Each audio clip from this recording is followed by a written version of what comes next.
നമ്മൾ ഏറ്റവും കൂടുതൽ വിശ്വസിക്കേണ്ടത് ആരെയാണ്? അയൽവാസികളെയാണോ? അതോ ചെറുപ്പം മുതലേ നമ്മൾ കണ്ടുവളരുന്ന നമ്മുടെ കുടുംബക്കാരെ, അതല്ലെങ്കിൽ നാട്ടുകാരെയാണോ? ഇത്തരം വിശ്വാസങ്ങൾ ഒരു പെൺകുട്ടിയുടെ ജീവനെടുക്കാൻ കാരണമായി എന്ന് പറഞ്ഞാൽ നിങ്ങൾക്ക് വിശ്വസിക്കാൻ പ്രയാസമാണോ? ഗുജറാത്തിലെ വഡോദരയിലെ സെൻസദ് എന്ന് പറയുന്ന ശാന്തസുന്ദരമായ ആ ഗ്രാമം, ആ ഗ്രാമത്തിലെ ആളുകൾക്ക് പരസ്പരം കാണാനും സംസാരിക്കാനും പുളകം കൊള്ളാനും ഒക്കെ ഒരുപാട് സമയമുണ്ടായിരുന്നു. അതുകൊണ്ട് തന്നെ ആ ആളുകൾ തമ്മിലുള്ള കമ്മ്യൂണിക്കേഷൻ എന്ന് പറയുന്നത് വളരെ വലുതായിരുന്നു. ഇത്തരം ആളുകൾ ഉള്ളത് കൊണ്ട് തന്നെ അതൊരു ശാന്തസുന്ദരമായ ഗ്രാമവുമായിരുന്നു.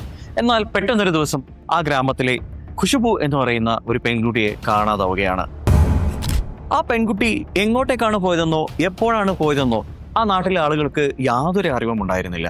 പിന്നെ ആകെ അവർക്കറിയാവുന്ന ഒരേ ഒരു കാര്യം എന്താണെന്ന് വെച്ച് കഴിഞ്ഞാൽ, ഒരു അയൽവാസിയായ ഒരു ചേട്ടൻ ഒരു സഹായത്തിനായി ഈ പെൺകുട്ടിയെ വിളിച്ചുവെന്നും ആ ആവശ്യം നിറവേറ്റി കൊടുക്കാൻ വേണ്ടി പോയ ഈ പെൺകുട്ടിയെ പിന്നീട് കാണാതാവുകയുമാണ് ചെയ്തത് എന്നാണ് പറയപ്പെടുന്നത്. വഡോദര പോലീസിനെ പോലും ഞെട്ടിച്ച നിഗൂഢതകളുടെ ആ കറുത്ത ഇരുട്ടിലേക്ക് നമുക്കൊരു യാത്ര ചെയ്യാം. Welcome to crime story Malayalam.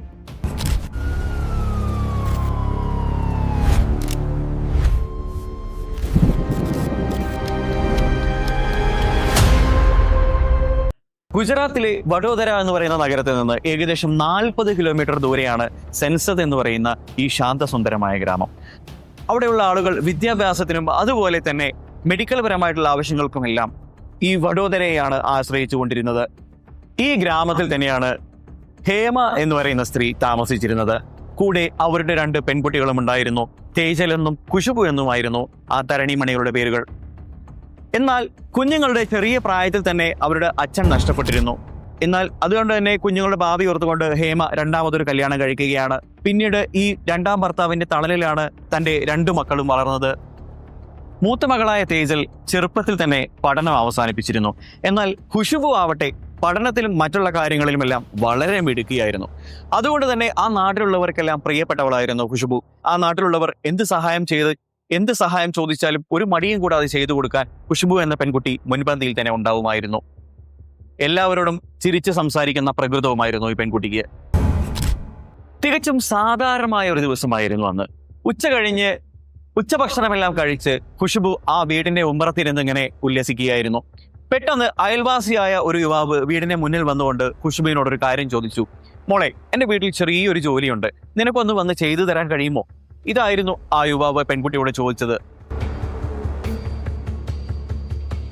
സ്വന്തം ഗ്രാമത്തിലുള്ള ആള് തന്നെയാണ്, ചെറുപ്പം മുതലേ കാണുന്നതും പരിചയമുള്ള ആള് തന്നെയാണ്. അതുകൊണ്ട് മറുത്തൊന്നും ചിന്തിക്കാതെ ഖുശ്ബുവും കുടുംബവും ഓക്കെ എന്ന് പറഞ്ഞു. അത് പ്രകാരം അയാളുടെ പുറകെ ഖുശ്ബു എന്ന പെൺകുട്ടി പോവുകയും ചെയ്തു. ഖുശ്ബു പോയി മണിക്കൂറുകൾ കഴിഞ്ഞു. ഏകദേശം ഇരുട്ടായി തുടങ്ങുന്ന സമയത്ത് അമ്മ ഹേമയ്ക്ക് പേടി വരികയാണ്. എന്ത് ചെയ്യണമെന്നറിയാതെ അവർ അലഞ്ഞു തിരിഞ്ഞു നടന്നു. ഈ ചെറുപ്പക്കാരുടെ വീട് എവിടെയാണെന്നുള്ളത് ഈ സ്ത്രീക്ക് കൃത്യമായിട്ട് അറിയുമായിരുന്നില്ല. അതുകൊണ്ട് തന്നെ ആ ഗ്രാമത്തിലുള്ളവരോടും അയൽവാസികളോടുമെല്ലാം ഈ സ്ത്രീ കരഞ്ഞുകൊണ്ട് കാര്യം പറഞ്ഞു. എന്നിട്ട് തന്റെ മകളെ അന്വേഷിക്കാൻ തുടങ്ങി. പക്ഷേ ആ ഗ്രാമത്തിൽ ഈ പെൺകുട്ടി എവിടേക്ക് മറഞ്ഞു, എങ്ങനെ മറഞ്ഞു എന്ന് മാത്രം ആർക്കും കണ്ടെത്താൻ കഴിഞ്ഞില്ല. അവരുടേതായിട്ടുള്ള തെരച്ചിലെല്ലാം കഴിഞ്ഞ സമയത്ത് ഇതിന്റെ ഇടയിൽ തന്നെ അവർ പോലീസ് സ്റ്റേഷനിൽ വിവരം അറിയിക്കുന്നുണ്ടായിരുന്നു. വഡോദര പോലീസ് ഉടനെ തന്നെ സ്ഥലത്തെത്തി അവിടെ സ്ഥലം മുഴുവൻ അരിച്ചുപെറുക്കി. മാത്രമല്ല അയൽവാസികളെയും അവിടെയുള്ള പരിസരവാസികളെയും ചോദ്യം ചെയ്യാൻ ആരംഭിച്ചു. ഈ പ്രശ്നം ആ നാട്ടില്, ഈ പെൺകുട്ടിയെ കാണാതായി എന്ന് പറയുന്ന പ്രശ്നം ആ നാട്ടിൽ വലിയൊരു ഭീതി പടർത്തുകയാണ്.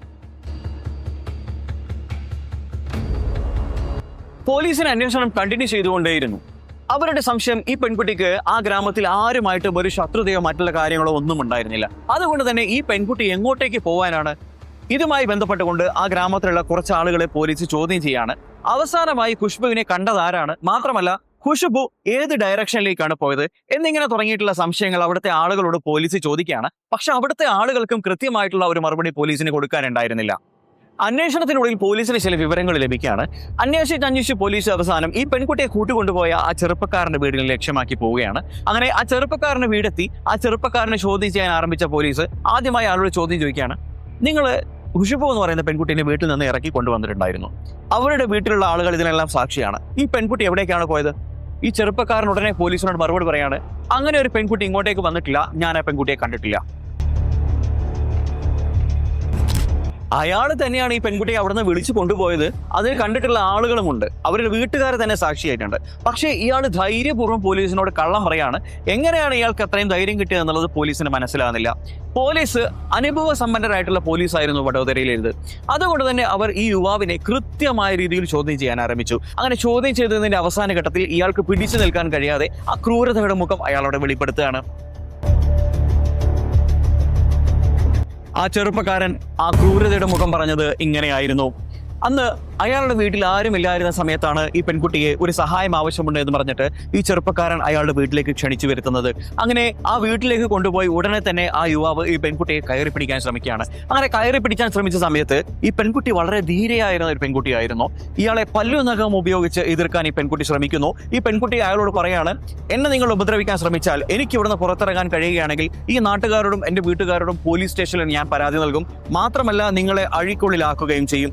ഈ പെൺകുട്ടി വഴങ്ങില്ല എന്ന് ഉറപ്പായ ഈ മനുഷ്യൻ ഈ പെൺകുട്ടിയുടെ വായ പൊത്തി പിടിച്ചുകൊണ്ട് ഇവളെ ഉപദ്രവിക്കാൻ വേണ്ടി ശ്രമിക്കുകയാണ്. എന്നാൽ ഒന്ന് കുതിരി മാറാനോ മറ്റൊന്നിനും കഴിയാതിരുന്ന ഈ പെൺകുട്ടി തൽക്ഷണം ബോധം കെട്ട് മരിക്കുകയാണ്. തെളിവ് നശിപ്പിക്കാൻ വേണ്ടി ഇയാൾ ആ മൃതദേഹം ഒരു സ്ഥലത്ത് ഒളിച്ചു വെച്ചു. മാത്രമല്ല ഇയാൾക്ക് ഇതിൽ യാതൊരു പങ്കൊന്നുമില്ല. മാത്രമല്ല ഈ പെൺകുട്ടിയെ കാണാതായി തനിക്ക് ദുഃഖമുണ്ട് എന്ന് മനസ്സിലാക്കുന്ന തരത്തിൽ നാട്ടുകാരെ ബോധിപ്പിക്കാൻ വേണ്ടി ഈ പെൺകുട്ടിയെ തെരയാൻ പോകുന്ന കൂട്ടത്തിലും ഇയാൾ മുൻപന്തിയിലുണ്ടായിരുന്നു. പ്രിയപ്പെട്ടവരെ, നമുക്കെല്ലാവർക്കും പഠിക്കാനുള്ള ഒരുപാട് പാഠങ്ങളുണ്ട് ഈ ക്രൈം സ്റ്റോറിയിൽ. ചെറുപ്പം മുതലേ കാണുന്ന ആളുകളെ കണ്ണടച്ച് വിശ്വസിക്കാമോ എന്ന ചോദ്യമാണ് ആദ്യത്തേത്. ഒരു പക്ഷേ നിങ്ങൾക്ക് വർഷങ്ങളായി പരിചയമുള്ള ആളായിരിക്കാം, അതല്ലെങ്കിൽ ചെറുപ്പത്തിൽ നിങ്ങളെ എടുത്തു വളർത്തിയ ആളായിരിക്കാം. കാലഘട്ടം മാറിയിരിക്കുന്നു എന്നുള്ളത് നമ്മൾ ഓരോരുത്തരും മനസ്സിലാക്കേണ്ടതുണ്ട്. അതുകൊണ്ട് തന്നെ പെൺകുട്ടികളെ അല്ലെങ്കിൽ പ്രായമായ കുട്ടികളെ ഇത്തരം ആളുകളുടെ കൂടെ ഒറ്റയ്ക്ക് പറഞ്ഞു വിടുന്ന സമയത്ത് വളരെയധികം ശ്രദ്ധിക്കേണ്ടത് ഓരോ മാതാപിതാക്കളുടെയും ഓരോ സഹോദരങ്ങളുടെയും ഉത്തരവാദിത്തമാണ്.